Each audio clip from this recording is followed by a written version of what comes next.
pessoal, eu sou Richelma Barbosa, fisioterapeuta neurofuncional pediátrica. E hoje eu vou conversar com você sobre uma estratégia para melhor avaliar, cuidar e aliviar os sinais e sintomas que um bebê que convive com diagnóstico clínico de torcicolo muscular congênito. Na aula de hoje, eu quero conversar com você que atende, que avalia, ou que tem dificuldade de avaliar o bebê com torcicolo muscular congênito, sobre o seguinte tema. Que tal olharmos um bebê com TMC através do olhar da CIF, a Classificação Internacional de Funcionalidade, Incapacidade e Saúde? Então, eu te convido para que nós possamos abrir esse novo leque de oportunidades diante do diagnóstico de torcicolo muscular congênito. Mas, Richelma, o que vem a ser o torcicolo muscular congênito? É a terceira desordem musculoesquelética que acomete bebês após o nascimento, devido a fatores pré-natais, perinatais e pós-natais, em que o bebê apresenta um encurtamento ou um espessamento do músculo externo cleidomastoide. E, devido a isso, ele adquire uma postura fixa e inclinada da cabeça de um lado, em que não consegue realizar o movimento ativo ou passivo de rotação contralateral da cabeça. Quando o bebê apresenta essa postura típica, essa preferência postural, nós observamos que o bebê apresenta uma limitação para quê? Uma limitação para as trocas posturais, para a amamentação, para o sono e por aí vai. O diagnóstico do torcicolo muscular congênito, ele deve ser feito até os 2 meses de idade, para poder favorecer o melhor prognóstico e o menor impacto do TMC no desenvolvimento neuropsicomotor desses bebês. E nós precisamos realmente olhar todo o impacto do TMC no desenvolvimento infantil. Então, nesse cenário, eu convido vocês para que nós possamos olhar através de quem? Da CIF. A CIF, ela nos apresenta um leque de oportunidades de compreensão de como a condição de saúde, que é o diagnóstico clínico do torcicolo muscular congênito, pode impactar em todo o desenvolvimento infantil do bebê. É importante ressaltar que a CIF nos traz um novo olhar, um olhar de possibilidades diante da convivência do diagnóstico clínico. Sim, porque se nós formos apenas nos fixar no diagnóstico clínico, nós não vamos enxergar as oportunidades de nós oferecermos estratégias de intervenção que possam impactar em todos os domínios da CIF. Vamos lá? Como olhar um bebê que convive com o diagnóstico de torcicolo muscular congênito? A condição de saúde que o bebê tem nesse momento é o quê? O diagnóstico de TMC. Esse diagnóstico de TMC, ele leva a alterações nas estruturas do corpo. Como assim? Estrutura do corpo são as partes anatômicas do bebê. Nesse caso, as partes anatômicas envolvem pescoço, cabeça e a articulação glenohumeral também. Cabeça, pescoço, ombro e por aí vai. Mas, de primeira instância, essa deficiência primária na estrutura do corpo está relacionada a quê? Ao encurtamento do esternocleidomastoide. E nós precisamos levar em consideração qual é a função biomecânica desse músculo. Ele é responsável por realizar a rotação contralateral da cabeça associada à inclinação. Então, é de suma importância no momento do diagnóstico nós realizarmos a identificação do lado comprometido. Por quê? Se a criança fica com a cabeça virada para um lado, o músculo esternocleidomastoideu que está encurtado é o lado contralateral. Obviamente, nós vamos ter que oferecer oportunidades de melhora para o ganho de amplitude passiva e ativa para o lado contralateral. A estrutura do corpo comprometida é o encurtamento do esternocleidomastoide. E no raciocínio clínico, a gente começa a se perguntar, Qual o impacto desse comportamento nas funções corporais do bebê? E qual o impacto desse comportamento no nível de atividade e no nível de participação? A nível de função corporal, quando nós enxergamos a condição de saúde impactando no bom funcionamento das funções do corpo, nós podemos elencar que é importante esse olhar, porque às vezes a gente se prende a achar que o diagnóstico de torcicolo muscular congênito é um diagnóstico puramente o quê? Motor. Não. O torcicolo muscular congênito, ele perpassa por muito além disso, pois envolve impactos sistêmicos em várias funções corporais. Dentre elas, nós podemos citar. Se o bebê que convive com TCMC, ele pode apresentar o quê? Alterações faciais. Sim, a função muscular relacionada ao funcionamento dos músculos da face pode estar alterada? Sim. Pois se eu tenho uma preferência postural de fixação da cabeça para um lado, a minha hemiface contralateral não vai ter a mesma oportunidade de mímica facial adequada. Associado a isso, nós também podemos explicar que outra função corporal comprometida seria o quê? A amplitude de movimento diminuída para a rotação cervical contralateral, que é um dos primeiros critérios de diagnóstico associado ao TNC. Ou seja, além da presença do nódulo de espessamento do músculo esternocleidomastoide, nós temos o quê? A restrição de amplitude de movimento, de rotação e inclinação cervical. E a gente ainda coloca um asterisco, não somente esses movimentos, pois se esse movimento está associado à dor, qualquer movimento relacionado à coluna cervical pode estar prejudicado. Que outra função corporal está alterada no bebê com TMC? Fraqueza muscular. Nós temos que levar em consideração que o músculo esternocleidomastoideu está fraco, sim, mas todos os músculos ali próximos a ele também desenvolvem uma fraqueza muscular de origem o quê? Secundária à lesão. E eles merecem uma avaliação, um olhar criterioso sobre a influência biomecânica do torcicolo em toda a cintura escapular, em toda o símbolo humeral, em toda a região de tronco, passando, sim, por todo o corpo do bebê. Outra função corporal prejudicada seria uma função sensorial, a regulação da dor. O bebê que convive com diagnóstico de torcicolo muscular congênito sente dor durante as trocas de roupa, durante o banho, durante a amamentação, durante os manuseios e durante o sono. Observamos que essas funções corporais estão presentes ao longo de todo o desenvolvimento do bebê. Qual outra função corporal pode estar prejudicada no TNC? A assimetria facial ou craniana.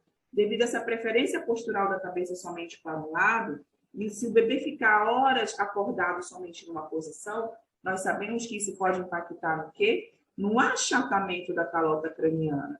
E aí nós temos a plagiocefalia como uma deficiência de ordem secundária ao diagnóstico de torcicolo muscular congênito. Existem outras funções corporais também alteradas? Sim. Eu ainda acrescentaria a função corporal de membro superior, que vai diminuir a amplitude de movimento a nível de ombro, cotovelo, punho e mãos. Sim, o bebê que fica com a cabeça fletida mais para um lado em relação ao outro, tende também ao membro superior contralateral a ficar aprisionado, uma vez que esse músculo espessado e encurtado impede a boa amplitude de alcance funcional desse bebê. Que outra função corporal pode estar prejudicada? Deglutição ou sucção, que seria, no caso, a amamentação. Que outra função corporal também pode estar prejudicada? A respiração.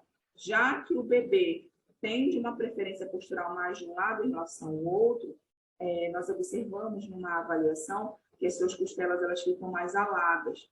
E essa respiração acaba sendo uma respiração mais abdominal. E o bebê respira mais pela boca, não sabendo respirar de boquinha fechada, devido a essa dificuldade de mímica facial de um lado em relação ao outro. Interessante, né, gente? Nós precisamos olhar realmente o impacto do torcicolo em todas as funções corporais. Ainda poderíamos colocar uma outra função, a função intestinal. Porque se o bebê não mama de forma adequada e ele acaba desenvolvendo refluxo gastroesofágico de forma secundária, isso acaba impactando em constipação. E o bebê não consegue fazer a sua defecação de forma adequada. Se eu tenho funções corporais prejudicadas, dependendo da minha idade, seja uma idade de 0 a 3 meses de idade, de 3 meses a 6 meses de idade, de 6 meses a 9 meses, ou de 9 meses a 12 meses, nós temos que avaliar o nível de atividade funcional em que esse bebê vai ter limitação. Qual o impacto do torcicolo muscular congênito nos níveis de atividade funcional do bebê? Podemos citar que, se eu tenho uma preferência postural de posição cervical mais fixa de um lado em relação ao outro, isso vai impactar no quê? No controle cervical. Então, o bebê com TNC vai ter o quê? Uma limitação no controle cervical adequado. Ou seja, quando nós formos avaliar esse bebê em prono, em supino, em decúbito lateral, no colo, durante a amamentação, no sentar com apoio, nós vamos observar que existe uma assimetria postural para esse controle cervical. Ou seja, o bebê vai crescendo, vai desenvolvendo o seu componente de sinergismo muscular cervical contra a gravidade de forma desajustada. Que outro tipo de atividade funcional pode estar limitada? A limitação do rolar. Se eu prefiro ficar com a cabeça fixada mais de um lado em relação ao outro, eu sempre vou conseguir rolar somente para o lado de preferência. E nós vamos observar que o lado contralateral, o bebê não vai desenvolver a habilidade do rolar adequado. Nível de atividade também pode estar relacionado a atividades que envolvem funções corporais, como a amamentação, como o brincar, o alcançar brinquedos, já que esse membro superior do mesmo lado do músculo externo-cleidomastoideu encurtado vai ficar preso, limitado, o bebê não vai conseguir, durante a posição de prono, ele não vai tolerar o prono, não vai tolerar o peso do corpo no decúbito lateral sobre o lado comprometido. E à medida que ele vai crescendo na sua idade motora, isso impacta nas habilidades posturais relacionadas ao uso do membro superior comprometido. E nós sabemos que, por exemplo, nos 3 meses, um dos grandes avanços do bebê é o alcance da linha média, onde ele junta as duas mãozinhas para brincar, onde ele junta as mãozinhas para explorar. Então, isso tende a acontecer de forma atrasada. Um membro superior mais fraco do que o outro. Lembramos, estamos falando aqui de uma fraqueza muscular de origem secundária à lesão do torcicolo. E outros níveis de atividade podem estar impactados? A tolerância do prono, a tolerância de brincar em determinadas posturas. Ou seja, nós temos que começar a compreender, mais uma vez, a influência desse ajuste biomecânico cervical impactando em todas essas atividades. E aí nós podemos ficar à vontade para escolher escalas avaliativas que correspondam a cada domínio da CIF. Aqui, no caso, na estrutura e função do corpo, nós podemos avaliar a palpação do esternocleidomastoideu, a goniometria de controle cervical, nós podemos graduar a força muscular, nós podemos mensurar a plagiocefalia. A nível de atividade, nós podemos escolher escalas como a Alberta para nós podermos avaliar os scores motores de acordo com a idade do bebê até os 18 meses. Nós podemos escolher também escalas para avaliar o nível de participação desse bebê. Pois se um bebê que convive com dor, com restrição de amplitude, que tem um nódulo de espessamento cervical, esse bebê não vai desenvolver o mesmo nível de participação de um bebê que não tem esse tipo de condição de saúde. E aí nós vamos observar o impacto aonde? No brincar. Então, um bebê que não vai tolerar as posturas para o brincar no mesmo tempo, na mesma quantidade, na mesma qualidade de um bebê Normal. Pode ter déficit de interação social? Sim. Voltando para nível de função corporal, o bebê que tem uma preferência postural mais para um lado em relação ao outro, pode desenvolver deficiências visuais como estrabismo ou dificuldade na acuidade visual? Sim. Então, isso impede com que o bebê interaja socialmente, explore novos objetos, novos ambientes, novos brinquedos. Então, nós temos que perpassar por isso para compreender aqui, ó. Quanto mais precocemente esse diagnóstico for feito, quanto mais precocemente nós oferecermos oportunidade de melhora das funções corporais e promovermos o quê? Mais independência nas atividades funcionais, essa criança vai ter um quê? Vai ter uma infância mais feliz e oportuna, vai participar mais, vai brincar mais. E quais são os fatores ambientais que nós devemos elencar e levar em consideração na avaliação de um bebê que convive com torcicolo muscular congênito? Nós sabemos que o ambiente é tudo aquilo que é externo a gente, né, ao corpo do bebê. E nós temos os fatores ambientais que facilitam a saúde do bebê, e nós temos fatores ambientais que impactam negativamente. E nós temos que ter sabedoria no momento de avaliar o bebê na presença desses pais e elencarmos muito bem esses fatores. A família é um fator ambiental. As terapias são fatores ambientais. Os medicamentos, o nível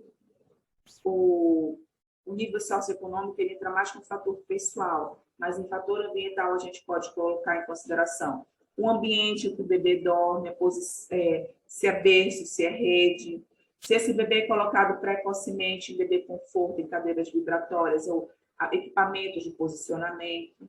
E, nesse sentido, nós temos que criar oportunidades de educação para essa família, para que ela possa eliminar fatores ambientais, barreiras, no lar, para poder realmente favorecer um bom desenvolvimento infantil. Levando em consideração que a nível de terapia, e aqui a gente se enquadra enquanto fisioterapeuta, que quanto mais precoce esse diagnóstico, melhor o prognóstico que nós vamos oferecer para essa criança. Mas não adianta nada a gente somente se preocupar em prática baseada em evidências se eu não ofereço o quê? Uma abordagem centrada na família. E nós sabemos que existe um alto nível de recomendação científica sobre isso, para que nós tenhamos o melhor resultado no impacto do TCM no desenvolvimento infantil. Quais os fatores pessoais relacionados ao torcicolo muscular congênito? A idade que o bebê chega para a nossa terapia. Bebês que chegam para o atendimento até os 3 meses de idade têm 99% de chance de um melhor prognóstico e de uma frequência de terapia que dura em torno de 2 ou 3 meses. Nós precisamos levar em consideração o sexo do bebê, a história gestacional. Por quê? Como foi a posição desse bebê durante a gestação? Como foi a posição de apresentação desse bebê durante o parto? Como foi esse parto? Para que nós possamos compreender realmente toda a história de uso do movimento do bebê, desde a barriga da sua mãe, passando pelo nascimento e até agora em que ele está na nossa mão enquanto fisioterapeuta. Precisamos levar também em consideração os fatores pessoais dessa família sobre as suas crenças, as suas formas de cuidado, a sua rotina. Quanto mais nós investigarmos a rotina do bebê, maior quantidade de informação nós vamos conseguir levar em consideração sobre os níveis de atividade e os níveis de participação. Quanto bebês com torcicolo muscular congênito que passam o maior número de horas acordado de barriga para cima, tendem a ter maior impacto no desenvolvimento infantil até os 6 meses de idade. Ou seja, mais uma vez, nós precisamos levantar a bandeira do diagnóstico precoce, para que nós possamos educar esses pais e para que nós possamos juntos construir objetivos funcionais que atendam todos os domínios da CIF, para que assim a nossa prática clínica baseada em evidências seja uma prática clínica resolutiva e eficaz, para que nós possamos atender todas as necessidades com bom desfecho no desenvolvimento infantil dos nossos bebês. Caso vocês tenham gostado do conteúdo, compartilhe com algum amigo, algum profissional que tenha interesse sobre o tema.